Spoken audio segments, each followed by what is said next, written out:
ఆలయాల్లో ఫోటోలు తీయడం శాస్త్ర విరుద్ధమా? అలా చేయటం పాపమా, దోషమా అని అడుగుతున్నారు. సర్వసాధారణంగా దేవాలయాల్లోకి వెళితే అందరూ చేసేటటువంటి విషయాన్నే వారు ప్రశ్నించడం జరిగింది. అయితే ఇక్కడ మనం గమనించాల్సినటువంటి విషయం ఏమిటి అంటే, దేవాలయము అనేటటువంటిది అత్యంత విశేషమైనటువంటి దైవస్థానము. ఇది మనం అందరం కూడా మర్చిపోకూడదు.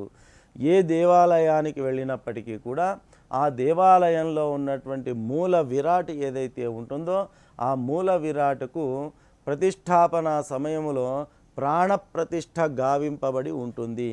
కాబట్టి గర్భాలయంలో ఉన్నటువంటిది ఒక శిల కాదు, సజీవ రూపంలో ఉన్నటువంటి ప్రత్యక్షంగా పరమాత్ముడే అక్కడ కొలవై ఉంటాడు అనేటటువంటి ఈ యొక్క సత్యాన్ని మనం ఎవ్వరూ కూడా విస్మరించకూడదు. కాబట్టి ప్రత్యక్షంగా పరమాత్ముడు గర్భాలయంలో కొలువై ఉన్నప్పుడు మనము ఫోటోలు తీయడం కానీ, వీడియోలు తీయడం కానీ, ఇటువంటి చర్యలకు మనము ఉపక్రమించినట్టయితే అది దోషంగానే పరిగణించబడుతుంది.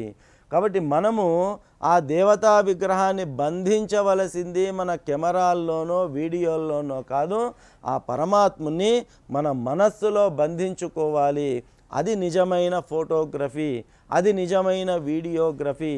మనము ఎప్పుడైనా మనకు కష్టాలు కానీ నష్టాలు వచ్చినప్పుడు కానీ ఆ దేవతా మందిరములోని గర్భగృహంలో ఉన్నటువంటి ఆ మూల విరాటును గనక మనం స్మరించుకున్నట్టయితే సాక్షాత్ గర్భాలయంలో ఉన్నటువంటి ఆ యొక్క అర్చామూర్తి ఏ రూపంలో ఉన్నాడో అచ్చు స్పష్టంగా అదే విగ్రహ రూపం గనక మన కళ్ళల్లో నిలిచినట్టయితే అప్పుడు మనము నిజంగా మన మనస్సులో ఆ స్వామివారి యొక్క ఫోటోగ్రఫీని తీసుకున్నట్టుగా భావించాలి.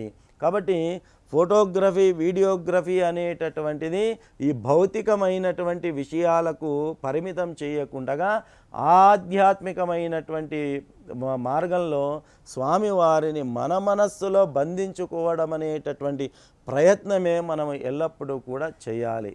ఆ రకంగా ఫోటోగ్రఫీ, వీడియోగ్రఫీలపైన దృష్టి పెట్టడం వల్ల మన వల్ల జరిగేటటువంటి మరొక పొరపాటు ఏమవుతుంది అంటే, మన మనసు భగవంతుని పైన లగ్నమయ్యేటటువంటి అవకాశం ఉండదు.